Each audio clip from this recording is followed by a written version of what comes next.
नमस्कार, आप देख रहे हैं न्यूज़ वन इंडिया और मैं हूं आपके साथ अमृता चौहान। इस वक्त की बड़ी खबर, लखीमपुर खीरी हिंसा पर देश की सबसे बड़ी अदालत ने स्वतः संज्ञान ले लिया है। दरअसल 2 दिन पहले ही 2 वकीलों ने चीफ जस्टिस को चिट्ठी लिखकर लखीमपुर हिंसा की न्यायिक जांच अपनी निगरानी में कराने की गुहार लगाई थी।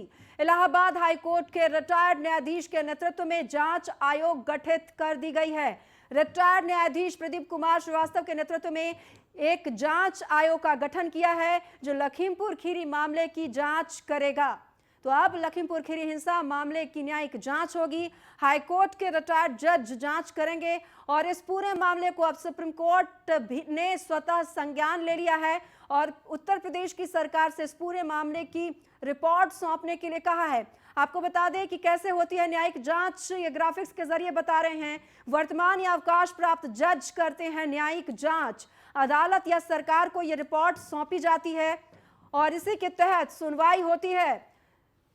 वहीं निगरानी और समय सीमा भी तय अदालत ही करती है और इसी के तहत न्यायिक जांच होगी। गंभीर घटना में न्यायिक जांच की मांग की जा सकती है। तो अगर घटना गंभीर है तो इसकी न्यायिक जांच की मांग की जा सकती है। पीड़ित जनता, वकील, विपक्षी आरोपी भी मांग करते हैं। तो न्यायिक जांच की मांग पीड़ित भी कर सकते हैं, वकील भी कर सकते हैं। न्यायिक जांच को निष्पक्ष और सटीक माना जाता है। लोग न्यायिक जांच पर भरोसा करते हैं। रिटायर्ड जज जो हैं वो इसकी जांच करेंगे। तो रिटायर्ड जज प्रदीप कुमार श्रीवास्तव जांच करेंगे। जांच करने वाले जजों की संख्या 2 भी हो सकती है। आंदोलन काफी ज्यादा किया गया था और अब जब सरकार की तरफ से सुलह हो गई है, सब कुछ मामला शांत हो गया है, लेकिन सुप्रीम कोर्ट की तरफ से स्वतः संज्ञान लिया गया है और न्यायिक जांच की जाएगी। वर्तमान या अवकाश प्राप्त जज न्यायिक जांच करते हैं। यह प्रक्रिया हम आपको बता रहे हैं ग्राफिक्स के जरिए। लगातार अदालत या सरकार को यह रिपोर्ट सौंपी जाती है। लखीमपुर खीरी हिंसा की न्यायिक जांच होगी। निगरानी और समय सीमा भी अदालत ही तय करती है। अगर न्यायिक जांच होती है तो हाईकोर्ट के रिटायर्ड जज जांच करेंगे और रिटायर्ड जज के नेतृत्व में जांच आयोग गठित की जाती है। तो आपको बता दें, प्रदीप कुमार श्रीवास्तव के नेतृत्व में एक जांच आयोग का गठन किया गया है जो लखीमपुर खीरी मामले की जांच करेगा। न्यायिक जांच को निष्पक्ष और सटीक माना जाता है। तो कैसे होती है न्यायिक जांच, ये हम आपको लगातार बता रहे हैं। हाईकोर्ट के रिटायर्ड जज करेंगे जांच और जांच करने वाले जजों की संख्या 2 भी हो सकती है। तो लखीमपुर खीरी मामले में सुप्रीम कोर्ट ने स्वतः संज्ञान लिया है। अदालत जो है वो समय सीमा और निगरानी का भी जो समय सीमा है निगरानी की, वो तय अदालत ही करती है। न्यायिक जांच में पुलिस और सीबीआई से अलग प्रक्रिया है। ये वर्तमान या अवकाश प्राप्त जज ही न्यायिक जांच करते हैं और जो जजों की संख्या है 1 या 2 हो सकती है। अदालत या सरकार को रिपोर्ट सौंपी जाती है। और अवनीश विद्यार्थी हमारे साथ ज्यादा जानकारी के लिए जुड़ गए हैं। अवनीश, ये जो पूरा मामला है अब सुप्रीम कोर्ट के संज्ञान में चला गया है, सुप्रीम कोर्ट ने स्वतः संज्ञान दिया है, तो इसे कैसे लिया जाए और कितना वक्त लगेगा इसको जांच करने में और क्या 1 से 2 जज भी इसकी जांच कर सकते हैं? देखिए, अब ये 3 अलग-अलग विषय हैं। सबसे पहली बात जो हम लखीमपुर मामले की कर रहे हैं, तो उसमें स्थानीय एसआईटी का गठन किया गया है। वो एसआईटी पूरे मामले के पुलिस पार्ट का यानी क्रिमिनल पार्ट है, जो एफआईआर वहाँ पर दर्ज है, उस मामले की जांच कर रही है। दूसरी तरफ अब उत्तर प्रदेश सरकार ने आज सुबह जो नोटिफिकेशन जारी किया है, उसमें प्रदीप कुमार श्रीवास्तव जो रिटायर्ड जज हैं हाई कोर्ट के, उनकी अध्यक्षता में एक एकल समिति बनी है, जांच समिति बनी है, जो जांच करेगी। लखीमपुर में उसका कार्यालय होगा और 2 महीने का कार्यकाल जो है उस समिति को सौंपा गया है। 2 महीने के अंदर उसको अपनी रिपोर्ट जो है वो उत्तर प्रदेश शासन को सौंपनी है। दूसरी तरफ से अगर सुप्रीम कोर्ट में सुनवाई की बात करें, कल सुप्रीम कोर्ट ने इस पूरे मामले का स्वतः संज्ञान लिया था और राज्य सरकार को आज जो है तलब किया था। राज्य सरकार की ओर से जब आज सुनवाई वहाँ अदालत में अपना पक्ष रखा गया, जब सुनवाई शुरू हुई सुबह, उस वक्त कहा गया कि अवनीश, आपको रोकना चाहेंगे, इस वक्त बड़ी खबर आ रही है, आपके पास लौट कर आएंगे। बड़ी खबर, दिल्ली बीजेपी की राष्ट्रीय कार्य समिति की लिस्ट जारी कर दी गई है। आडवाणी, मुरली मनोहर जोशी कार्य समिति में शामिल हैं।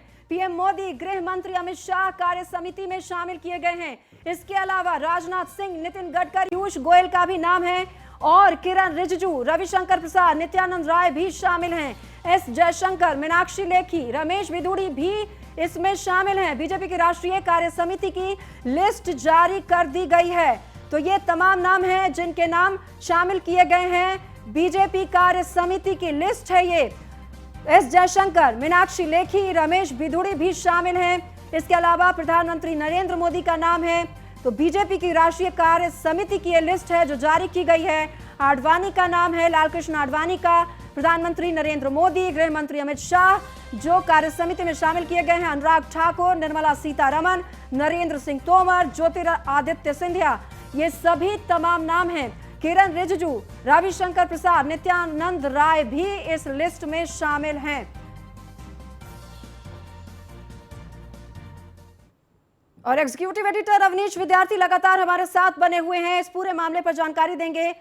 अवनीश जी, ये जो कार्य समिति की लिस्ट जारी की गई है इसमें तमाम बड़े नेता, प्रधानमंत्री सहित है, उनका नाम शामिल किया गया है।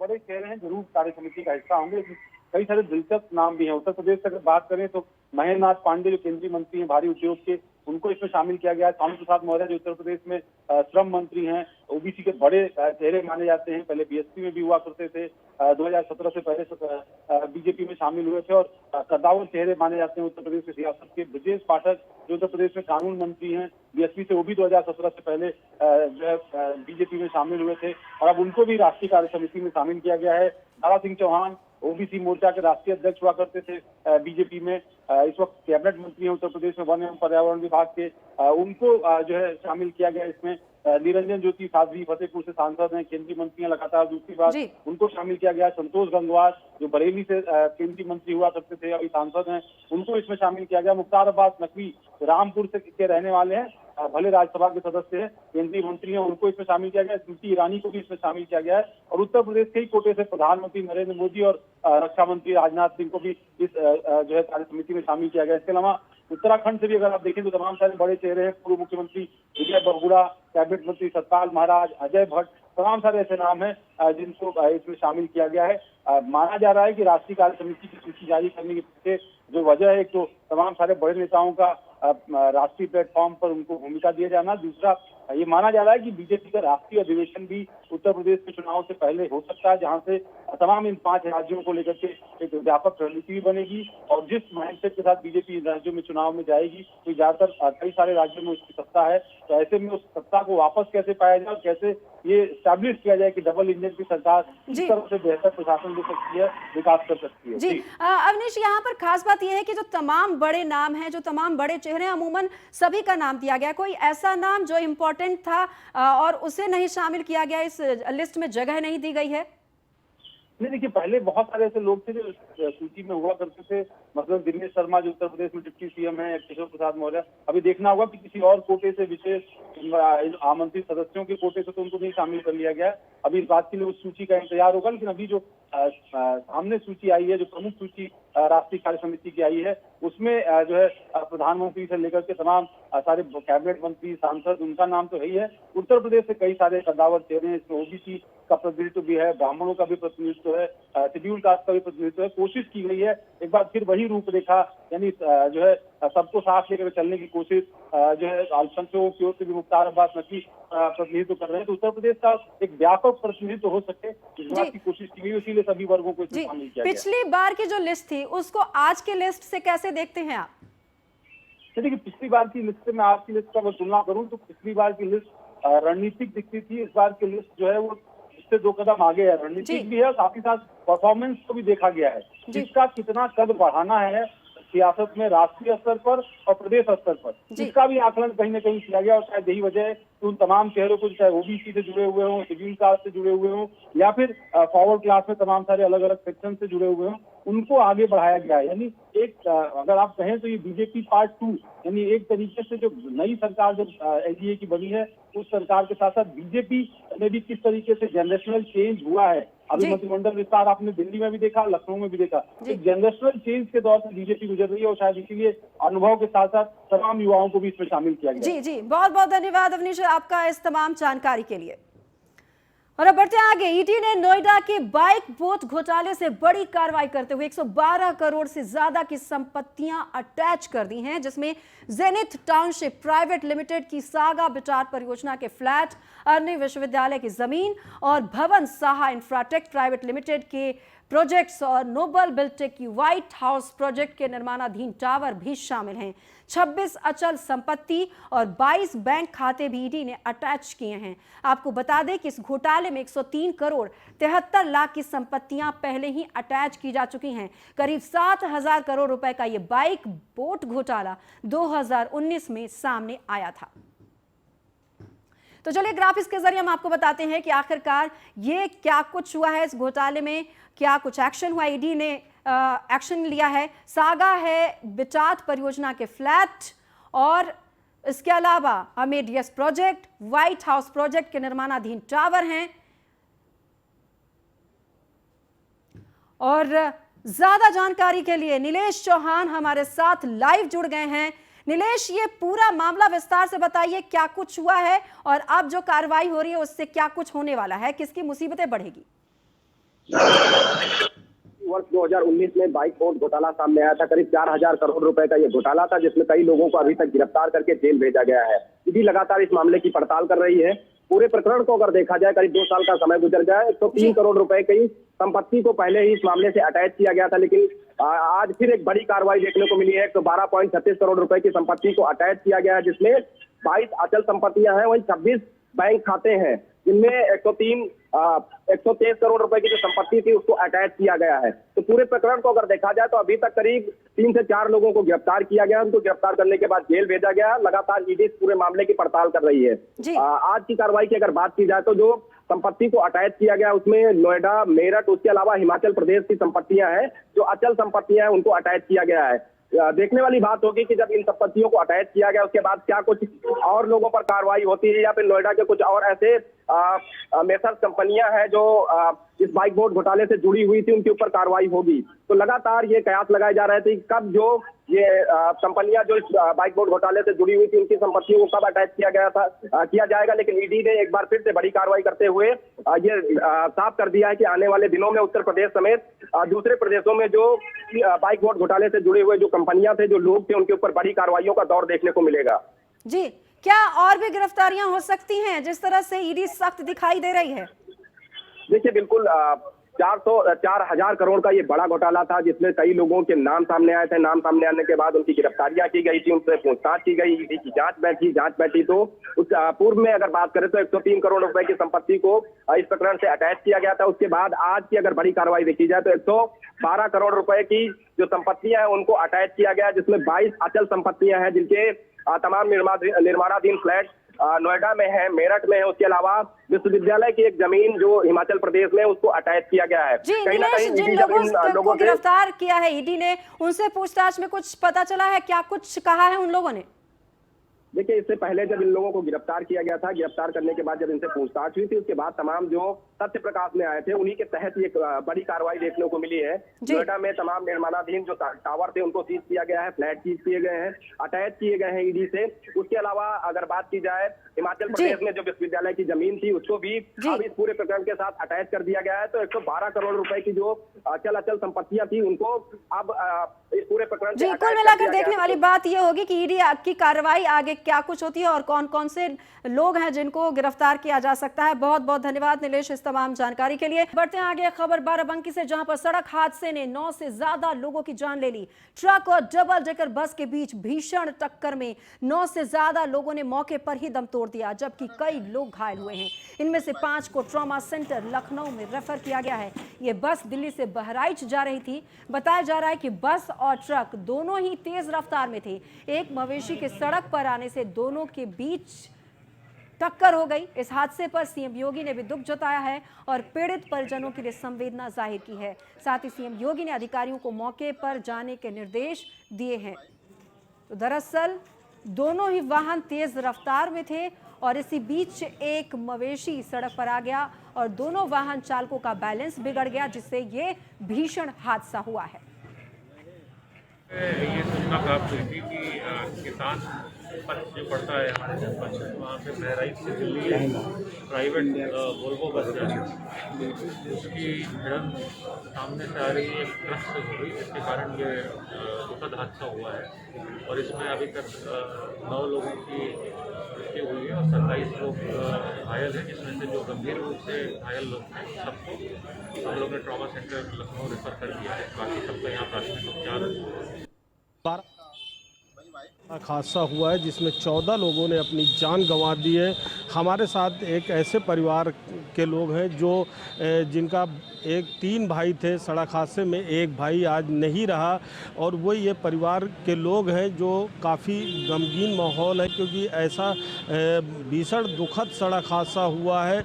ये दरअसल में विनोद कुमार थे, गोंडा के रहने वाले, जो सड़क हादसे में अपनी जान गंवा चुके हैं। हम उनसे बात करते, भैया क्या नाम है? हमारा नाम कृष्ण मोहन है। क्या नाम था जो आपके भाई थे विनोद, क्या करते थे? विनोद कुमार उनका नाम था। वो सेब भरते थे जाकर दिल्ली में।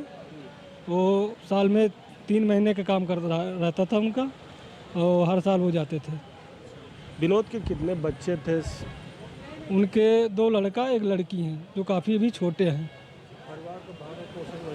हाँ, परिवार का भरण पोषण वही करते थे। शिकार हुए परिवार है, इनके पिताजी है, जिनका साफ तौर पर कहना है कि विनोद के 3 छोटे छोटे बच्चे हैं, जिसमें एक बेटी भी है।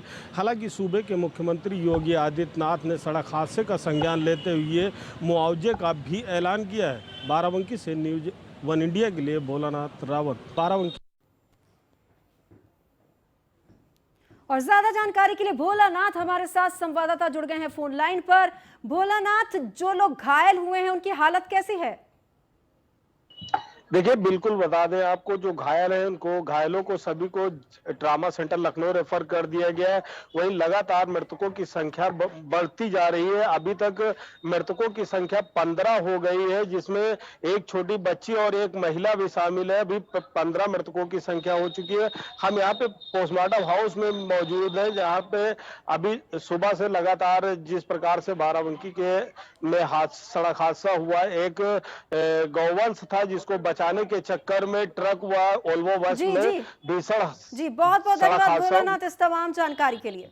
और अब बढ़ते हैं आगे। तेल कंपनियों ने लगातार तीसरे दिन पेट्रोल डीजल की कीमतों में इजाफा कर दिया है। यानी अब आप अपनी गाड़ी की टंकी फुल कराने के लिए ज्यादा पैसे आपको खर्च करने होंगे। आज पेट्रोल की कीमत में 30 पैसे और डीजल की कीमत में 35 पैसे प्रति लीटर का इजाफा किया गया है। और इस बढ़ोतरी के साथ पेट्रोल डीजल के दाम ऐतिहासिक ऊंचाई पर जा पहुंचे हैं। राजधानी दिल्ली में 1 लीटर पेट्रोल का रेट 103 रुपए 24 पैसे हो गया है और डीजल का 91 रुपए 77 पैसे हो गया है। जबकि मुंबई में पेट्रोल की कीमत 109 रुपए 25 पैसे और डीजल की कीमत 93 रुपए 55 पैसे प्रति लीटर है। देश के 26 राज्यों में पेट्रोल डीजल का भाव 100 रुपए के पार हो गया है। आम आदमी परेशान हो गया है। अब उनकी जेब पर भारी हो गया है पेट्रोल और डीजल का दाम। देखिए, दिक्कत तो ऑब्वियस बात है। आपका एक फाइनेंशियल बजट होता है, उसी बजट में आपको सारा सस्टेन करना होता है, मैनेज करना होता है। बट इसमें हम लोग क्या कर सकते हैं? हम लोग तो बस जो जितना बजट है उसी में चल सकते हैं। हाँ, दिक्कत हो रही है। हम ये नहीं कहेंगे कि दिक्कत नहीं हो रही है, दिक्कत हो रही है, but we have to manage. बहुत ज़्यादा बढ़ गया। दिक्कत हो रही है? हाँ, दिक्कत हो रही है। देखिए, दिक्कत तो ऑब्वियस बात है। आपका एक फाइनेंशियल बजट होता है, उसी बजट से महंगा हो गया सर, क्या करें अब तो। मतलब 100 रुपये का 1 ही लीटर आ रहा है, ये मानिए। कितना फर्क आ रहा है? बहुत फर्क आ रहा है सर। पहले तो बहुत, मतलब मैं जब से गाड़ी चला रहा हूँ, पहले 500 का आता 12 लीटर आता था, और अब तो 500 का 5 लीटर भी नहीं आ रहा। दे देखो अभी। सर क्या करें, बहुत परेशान है। सरकार क्या कर रही है? हम फेरी वाले हैं, काम धंधा करते हैं। पहले 50 रुपए के पेट्रोल में हम 500 कमा लेते थे, अब 80-100 का पेट्रोल डलाते तब भी 500 रुपए नहीं मिलते। पेट्रोल डीजल का रेट 111 रुपये हो गया है सर। आम जनता बहुत परेशान है इस पेट्रोल को लेके। आजीवन बहुत व्यस्त है। आदमी की वैसी सैलरियाँ नहीं मिल रही है टाइम पे। कंपनियां आधी सैलरियाँ दे रही है कोरोना की वजह से, फिर भी पेट्रोल के दाम कम नहीं हो रहे। गवर्नमेंट को उसके बारे में सोचना चाहिए सर। इससे महंगा हो गया सर, क्या करें। राजधानी लखनऊ में पेट्रोल 100 के पार पहुंच चुका है। मैं इस समय राजधानी के एक पेट्रोल पंप पे मौजूद हूं। पेट्रोल की कीमत की अगर बात की जाए तो पेट्रोल जो है 100 रुपये 30 पैसे में पहुंच गया है। वहीं डीजल की अगर कीमत पर नज़र डाली जाए तो 92 रुपये 20 पैसे में डीजल प्रति लीटर हो गया है। ऐसे में आम जनता की जेब पर काफ़ी असर पड़ रहा है। वाहन चालक क्या कहते हैं, जिस तरीके से लगातार पेट्रोल और डीजल की कीमतों में इजाफा हो रहा है, कभी 25 पैसे तो कभी 50 पैसे, ऐसे निरंतर पेट्रोल और डीजल की दरों में इजाफा हो रहा है। सर, लगातार पेट्रोल डीजल की कीमतें बढ़ रही हैं, क्या कुछ कहें? अगर जीएसटी कम करें तो पेट्रोल का दाम कंट्रोल में आ सकता है, यही है। और भी लोग हैं, हम इनसे भी बातचीत करने का प्रयास करेंगे कि लगातार जो राजधानी लखनऊ में उत्तर प्रदेश में पेट्रोल डीजल की कीमतें बढ़ रही हैं, कितना असर आपकी जेब पे पड़ रहा है? बहुत ज़्यादा पड़ रहा है, महंगाई ज़्यादा बढ़ रही है, पेट्रोल का रेट लगातार बढ़ ही रहा है। कि जनता बेहाल है, जिसका कहना है कि अगर जो पेट्रोल और डीजल है उसको अगर जीएसटी में लाया जाए तो कहीं ना कहीं पेट्रोल डीजल की जो कीमतें हैं वो काफ़ी हदों तक कम हो जाएंगी। फिलहाल ये कहा जा सकता है कि अगर पेट्रोल डीजल लगातार ऐसे ही निरंतर ऊंचाइयों को छूता रहा तो आने वाले समय में कहीं ना कहीं गाड़ियों के चक्के जाम हो जाएंगे। वीडियो जर्नलिस्ट अमित साहनी के साथ नीलेश चौहान, न्यूज़ 1 इंडिया, लखनऊ। राजधानी। फिलहाल इस बुलेटिन में इतना ही। नमस्कार।